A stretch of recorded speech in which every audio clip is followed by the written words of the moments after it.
Voyons à présent la question de la pluralité et de la diversité des cultures. Position du problème. La culture est un phénomène universel. En effet, l'humanité s'acquiert par la culture. Celle-ci est un attribut spécifique de l'homme, sa marque distinctive. Pluralité et diversité des cultures.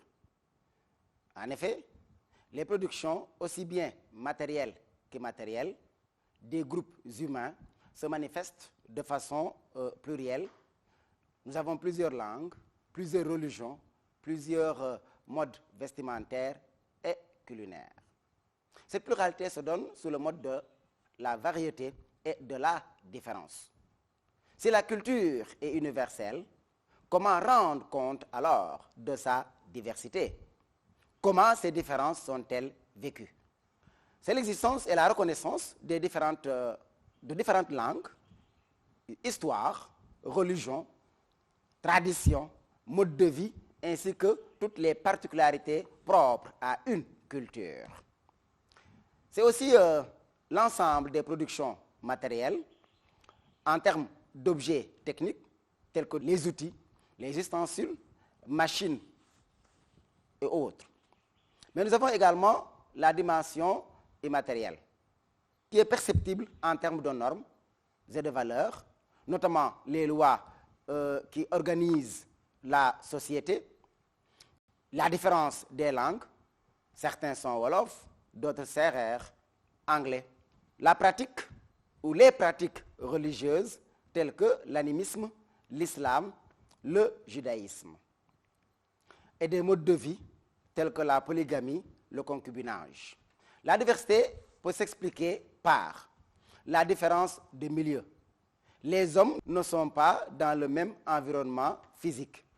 À ce sujet, il y a évidemment quelques différences. Mais nous avons aussi le rapport à ce milieu. Les hommes ne se rapportent pas pareillement au milieu de vie. Même si les hommes vivaient dans le même milieu, ce rapport peut être différent. Mais nous avons aussi les représentations, et c'est lié à ce qu'on disait plus haut.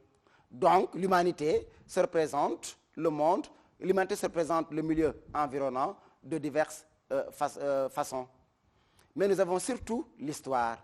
Chaque homme a son histoire, comme chaque peuple a son histoire. De ce point de vue-là aussi, on peut percevoir une certaine diversité.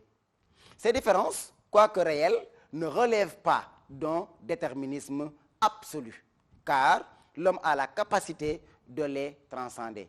En cela, il est liberté. Abordons maintenant la diversité des cultures et l'identité générique de l'homme. L'identité, c'est la manière particulière d'être d'un groupe qui n'épuise pas la totalité des manières d'être.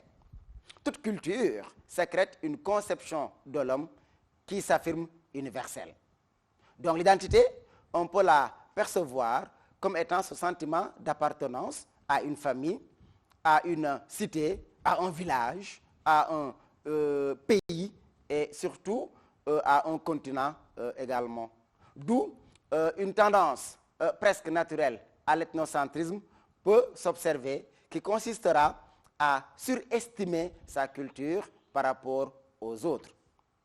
L'ethnocentrisme repose toujours sur des préjugés à l'égard des autres.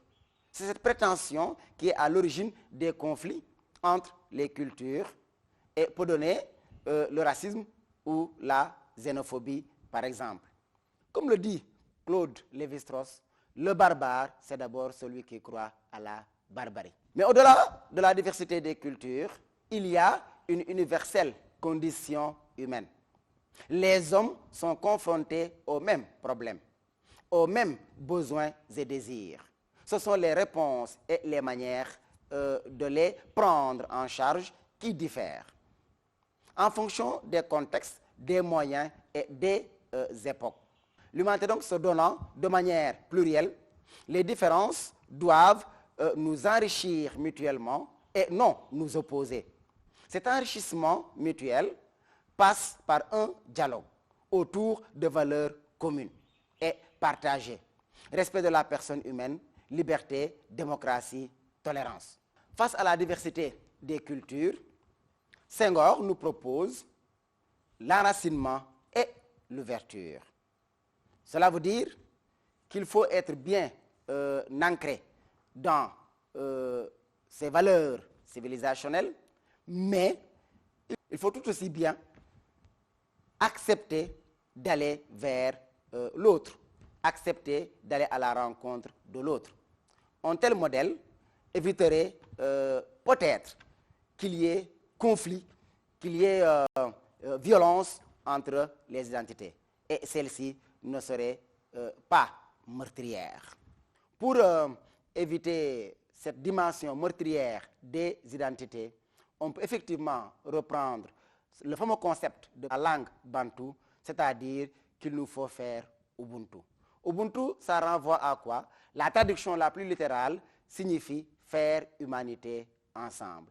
Faire humanité ensemble s'entend à la fois pour le prochain, pour mon proche, mais également pour l'environnement. L'étude des rapports entre nature et culture nous aura permis de voir que l'homme est à la croisée des chemins. Il est à une étape charnière de son évolution. L'avènement des technologies de l'information représente une formidable mutation pour notre espèce, pour notre société. Mais ces technologies de l'information sont porteuses de beaucoup d'écueils. D'une part, cette mutation permet à l'humanité de s'instruire, de s'informer, de se divertir ou de communiquer. Mais cette mutation aussi participe quelque part du délitement social. En cela, ces technologies méritent d'être surveillées. Mais finalement, c'est à l'homme de décider quelle utilisation il en fera.